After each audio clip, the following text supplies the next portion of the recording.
बार फिर स्वागत है आप सभी का हमारे चैनल पर। और इस वीडियो में हम बात करने वाले हैं सेंचुरियन यूनिवर्सिटी की, जो कि एक प्राइवेट यूनिवर्सिटी है, 2005 में स्टैब्लिश हुई है भुवनेश्वर। भुवनेश्वर आपने नाम सुना ही होगा, उड़ीसा में पड़ता है। जी हाँ, तो क्या ये वो यूनिवर्सिटी है जो आपके लॉ कोर्सेज़ के लिए वर्थ होने वाली है या नहीं, ये हम डिस्कस करेंगे, क्योंकि इसमें हम बात करने वाले हैं कि ये क्या क्या कोर्सेज आपको ऑफर कर रहे हैं, क्या फीस स्ट्रक्चर इनका होने वाला है, एलिजिबिलिटी की क्राइटेरियाज हैं, साथ ही साथ इनकी फैसिलिटीज़ कौन कौन सी प्रोवाइड करा रहे हैं, कैसे क्या प्लेसमेंट्स हैं, अच्छे खासे प्रोज एंड कॉन्स, सभी चीज़ों को, बच्चों के क्या रिव्यू है, इन सभी चीज़ों पे डिटेल में डिस्कस करेंगे। तो अगर उड़ीसा से आप बिलोंग कर रहे हैं या चाह रहे हैं कि वहाँ जाके पढ़ाई कर लें, लॉ के कोर्सेज कर लें, तो क्या ये ऑप्शन में रखें या नहीं रखें, ये इस वीडियो के आखिर में आप खुद ही फैसला कर पाएंगे।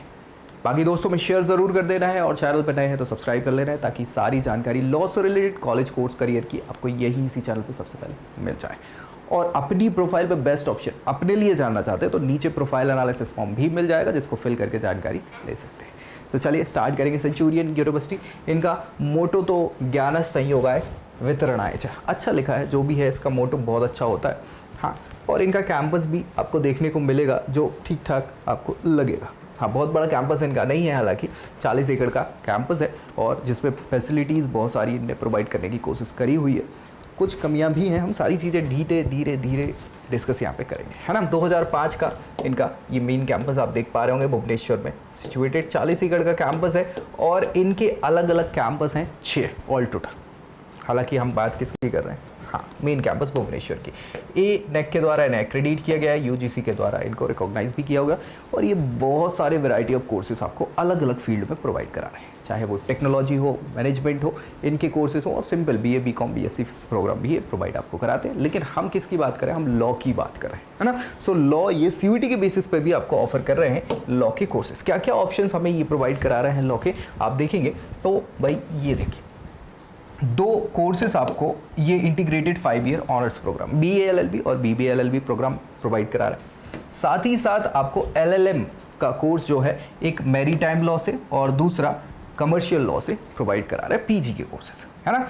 इसकी अगर फीस स्ट्रक्चर की बात करें तो लगभग 1 लाख रुपए जो है वो एक फीस स्ट्रक्चर आपकी इंटीग्रेटेड 5 ईयर प्रोग्राम की है और 1.25 लाख रुपए करीब जो है वो LLM कोर्सेज की फीस है, ठीक है। हाँ, अब रेस्पेक्टिव जितने ईयर्स की है उस पर इंटू कर देना है आपको वो कोर्स के हिसाब से, तो आपका टोटल खर्चा यहाँ पे निकल जाएगा। एलिजिबिलिटी आपको इंटीग्रेटेड प्रोग्राम्स के लिए 55% 12th क्लास में होनी चाहिए।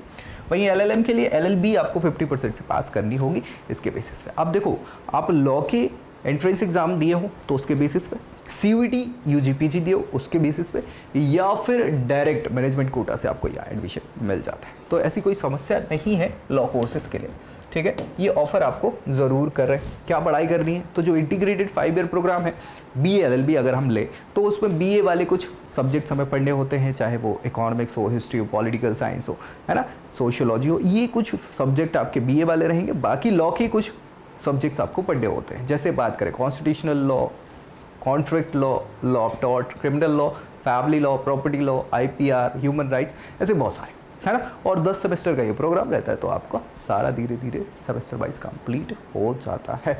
बढ़िया। वहीं अगर हम बात करें इनके प्लेसमेंट्स की, जो इंपॉर्टेंट होने वाले हैं, तो प्लेसमेंट अगर हम देखें एवरेज ऑन एन एवरेज 4 से 5 LPA का ये प्रोवाइड करा रहा है बच्चों को, और वही हाईएस्ट 8 से 9 लाख का क्या हुआ, ये ऑफिशियल वेबसाइट पे इनके मेंशन है सारी चीज़ें।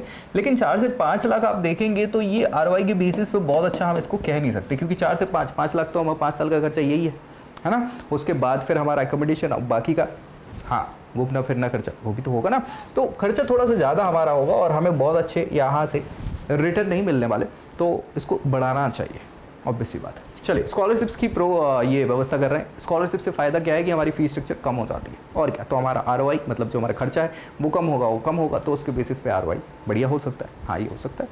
मेरिट बेस्ड स्कॉलरशिप ये क्या होती है, ये आपके परसेंट पे डिपेंड करती है, आपके परफॉर्मेंस पे डिपेंड करती है, मतलब प्रीवियसली आपने कितना अच्छा परफॉर्मेंस किया उसके बेसिस पे। गवर्नमेंट स्कॉलरशिप बहुत सारी सेंट्रल स्कीम चलती है ना, सेंट्रल गवर्नमेंट की या फिर स्टेट गवर्नमेंट की चलती है, और पर्टिकुलर कुछ स्कीम ऐसी भी होती हैं जो यूनिवर्सिटी का खुद का प्रशासन भी आपको बहुत सारी, हाँ ये देखो ना, इंस्टीट्यूशनल स्कॉलरशिप जो प्रोवाइड करा देते हैं। फिर बात होती है एलिजिबिलिटी और मेंटेनेंस क्राइटेरिया के हिसाब से कुछ स्कॉलरशिप्स होती हैं, और फाइनेंशियल असिस्टेंस जो स्पेसिफिक कैटेगरीज के लिए ये प्रोवाइड करा देते हैं, SC ST OBCs के लिए, EWS के लिए, PWD कैटेगरी के लिए, है ना। तो इनके लिए जिनकी फैमिली कंडीशन बहुत अच्छी नहीं है, जैसे नीड बेस के अंतर्गत बोला जाता है ये स्कॉलरशिप। तो ये सारे ऑप्शंस आपको हैं, इनमें से कहाँ आप अप्लाई कर रहे हैं उसके हिसाब से एलिजिबिलिटी के क्राइटेरिया देख के वहाँ पे संपर्क आप करके फीस थोड़ी सी कम करा सकते हैं, कोई दिक्कत यहाँ नहीं होगी।